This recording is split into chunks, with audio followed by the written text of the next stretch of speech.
Man, some things never change, man. Some shit never change. I'm tired of seeing people kill and be killed over stuff that they don't even own. You know? I remember growing up, we would beef over cities and hoods.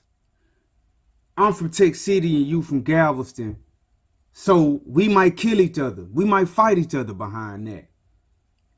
Oh, I'm from the west end of Tech City. You from the east end of Tech City. We might fight and kill each other over that. I'm from the south side. You from the north side. We might fight and kill each other over that. And then when you get older and you start seeing all this gentrification taking place and you really start realizing we never own none of that. We don't own none of that. And whenever the city want to come in and start tearing stuff down, taking property, taking land, they do it. But somebody died for that. Somebody killed for that. Somebody doing 50 years for that. You know what I think about? You know what I think about when I think about our people murdering each other, fighting each other for somebody else's shit? It made me think about this quote out of Frederick Douglass' book, Narrative of the Life of an American Slave. Look what Frederick Douglass say. This all I see, fam. That's real talk. This all I see. Indeed, it is not uncommon for slaves even to fall out and quarrel among themselves about the relative goodness of their masters, each contending for the superior goodness of his own over that of the others.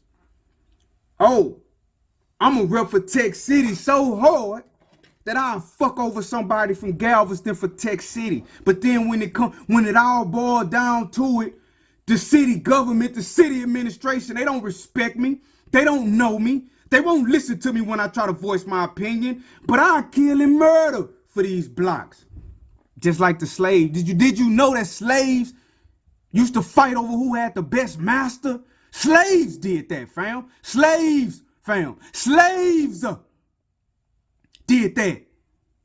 That's why me and my brother be trying to bring y'all this history. You got to understand what we trying to wake you up to. You got to know where you been and know where you at. Slave mentality, man. At the very same time, they mutually execrate their masters when viewed separately. So two groups of slaves fighting over who got the best master, but when they off by themselves, they talk about how trash they master is, who they just fought for. Oh, you a killer motherfucker because they from another block, or you a killer individual because they from another street. But then when you in the comfort of your own block, you talking about the same people that you hanging with. You talking about the same person that you will go kill somebody with. You talking about the same person that you talking about you claiming to sell drugs with. Why do y'all think these cliques is always falling out? They always falling out with each other. They always falling out with each other. And they understand in their own cities. You living in Tech City, you understand the administration ain't shit. You living in Galveston, you understand the administration ain't shit. You talk about it when you by yourself, but you'll kill each other over it. Slave mentality, man. It was so on our plantation. When Colonel Lloyd's slaves met the slaves of Jacob Jepson, they seldom parted without a quarrel about their masters. Colonel Lloyd's slaves contending that he was the richest, and Mr. Jepson's slaves that he was the smartest and most of a man.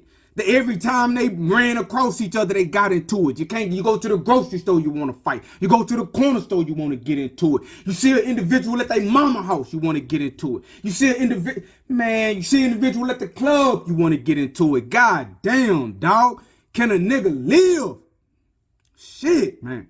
Colonel Lloyd's slaves would boast his ability to buy and sell Jacob Jepson. Mr. Jepson's slaves would boast his ability to whip Colonel Lloyd. These quarrels would almost always end in a fight between the parties, and those that whipped were supposed to have gained the point at the issue. They seemed to think that the greatness of their masters was transferable to themselves. It was considered as being bad enough to be a slave, but to be a poor man's slave was deemed a disgrace indeed. They thought that somehow if they could make an individual believe that their master was great, grand, rich, and strong, then that would transfer to them. Oh, I'm somebody because I'm from Houston. I'm somebody because I'm from Tech City. I'm somebody because I'm from Hitchcock. I'm somebody because I'm from Dickinson. Do you hold any city positions? Do they listen to you when you talk? Do you go to the city meetings? Do you put an input on the ordinances? Do you know the police chief? Do you know the captain? Have you ever dealt with these people that are in power that control these cities, fam? If not, you sound like the damn slaves fighting over who got the better master. Man, you at some point you gotta get tired of the rigmarole. You gotta get tired of the ring around the rosy, man. Stop fighting and killing over stuff you don't own. It would be more intelligent. It would be more intelligent to sit back, strategize, plot, plan, own some shit, and then defend that. That's what me and my brother got going on. Y'all think this ain't just about videos. This ain't just about selling books. This ain't just about big game hunting. This about establishing something that can sustain for generations to come, that can sustain individuals for generations to come.